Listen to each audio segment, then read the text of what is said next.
जय हिंद दोस्तों। आज हम त्रिकोणमितीय अनुपात क्लास 10 एनसीईआरटी और सीबीएसई के स्टूडेंटों के लिए पढ़ेंगे, हिंदी मीडियम वाले। तो जो त्रिकोणमितीय अनुपात होते हैं उन्हें जानने से पहले हमें जो कोण होते हैं उनके बारे में जानना ज़रूरी है। न्यून कोण, समकोण, अधिक कोण। और यदि आपको इन कोणों के बारे में विस्तृत जानकारी नहीं है तो मैं इसके लिए एक सेपरेट वीडियो बनाऊंगा। अभी हम मान लेते हैं कि हम समकोण न्यून कोण से मतलब कि हम उनको जानते हैं। त्रिकोणमितीय अनुपात जो होते हैं मुख्य रूप से छः होते हैं। और वो जो त्रिकोणमितीय अनुपात होते हैं उनके पहले हम नाम देख लेते हैं। तो मुख्य रूप से 6 त्रिकोणमितीय अनुपात होते हैं: sine theta, cos theta, tan theta, cosec theta, sec theta और कॉट थीटा। इनके अगर हम पूरे नाम की बात करें तो कॉस थीटा का हमने छोटा लूप जिसको बोलते हैं शॉर्ट फॉर्म लिया है। इसका पूरा नाम कोसाइन होता है। इसका पूरा नाम टेंजेंट होता है। कॉसेक का पूरा नाम कॉसकेंट होता है। ये सेकेंट है और ये कोटेंजेंट है। परंतु जब हम कोई सवाल हल करते हैं या जो दैनिक बोलचाल की भाषा है उसमें हम इतना ही रखते हैं इसको। साइन, कॉस, टेन, इन सब के साथ आप लगा हुआ देख रहे हैं थीटा। ये थीटा क्या है? जैसे कोई अज्ञात राशि होती है उसको हम एक्स मान लेते हैं, माना कि राम की आयु एक्स वर्ष है। इसी प्रकार जब किसी कोण की माप हमें ज्ञात नहीं होती उसको हम थीटा या फाई, ये कुछ इस प्रकार की होती है, थीटा और एक होता है फाई। या फिर जिस कोण को हम न्यून कोण को साइन के साथ लेंगे, जैसे मान लीजिए कि हम एक समकोण की कल्पना करते हैं, एक समकोण त्रिभुज हम बना लेते हैं। तो ये एक समकोण त्रिभुज है, इसका हम नाम दे देते हैं ए, बी और सी। ये बी पर समकोण है। और हम जैसे कि जानते हैं कि जहाँ पर समकोण होता है किसी त्रिभुज में तो समकोण के सम्मुख भुजा 90 डिग्री के सामने वाली भुजा को हम क्या कहते हैं? कर्ण। अब यदि हमारा थीटा यहाँ है तो ये थीटा के सम्मुख भुजा हमारी हो जाएगी लंब।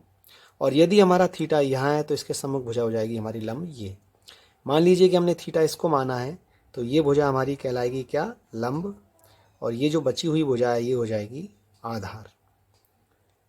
लंब और आधार बदल जाते हैं जब हम ये थीटा को बदलते हैं। जैसे कि मान लीजिए साइन थीटा की जगह मैं साइन ए लिखूंगा तो ए के सामने की भुजा लंब हो जाएगी। और यदि साइन ए ना लिख के साइन सी निकालूंगा तो फिर हमारी लंब ए भी हो जाएगी। अब ये जो साइन, कॉस, टेन, ये 6 की 6 सारे के सारे त्रिकोणमितीय अनुपात हैं, इनमें भुजाएं किस प्रकार अनुपात में होती हैं ये देखते हैं। तो जो पहला त्रिकोणमितीय अनुपात है साइन थीटा, उसकी भुजा हो जाएगी लंब बटे कर्ण। कॉस थीटा की हो जाएगी आधार बटे कर्ण, आधार बटे कर्ण, आधार बटे कर्ण। टेन थीटा की हो जाएगी लंब बटे आधार, लंब बटे आधार, लंब बटे आधार। कॉसेक, सेक और कॉट, यदि आप इनकी याद नहीं भी करते हैं तो आप सिंपली साइन थीटा की जो भुजाएं हैं उनको बदल देंगे। जैसे कि लंब बटे कर्ण है तो मैं इसको लिख दूंगा कर्ण बटे लंब, कर्ण बटे लंब। तो ये हो जाएगी हमारे कॉसेक थीटा के लिए।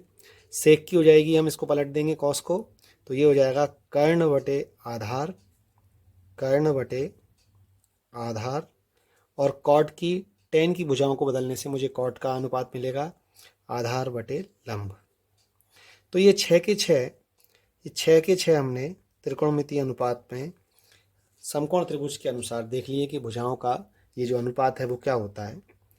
अब यदि मान लीजिए मैं यहाँ पर साइन थीटा ना लिख के साइन ए लिखूंगा, साइन ए, तो ए के सम्मुख भुजा कौन सी है? B C. ये मेरा लंब का काम कर रही है। और कर्ण कौन सी है? ए सी, तो ये ए सी हो जाएगी। परंतु यदि मैं साइन ए ना निकाल कर साइन सी निकालता हूँ, साइन सी निकालता हूँ तो सी के सम्मुख भुजा ए भी है। अब ये मेरे लंब का काम करेगी। कर्ण कभी बदलता नहीं है, वो सेम रहेगा, परंतु लंब और आधार बदल जाएंगे। ये आपको और आगे प्रश्न करेंगे उनमें क्लियर हो जाएगा। अब ये जो लंब बटे कर्ण है, आधार बटे कर्ण है, लंब बटे आधार है और बाकी की भुजाओं का अनुपात है, इसको याद करने का एक मैं आपको शॉर्टकट तरीका बताता हूँ। शायद इससे पहले आपने कभी देखा हो, एल ए एल बटे के ए।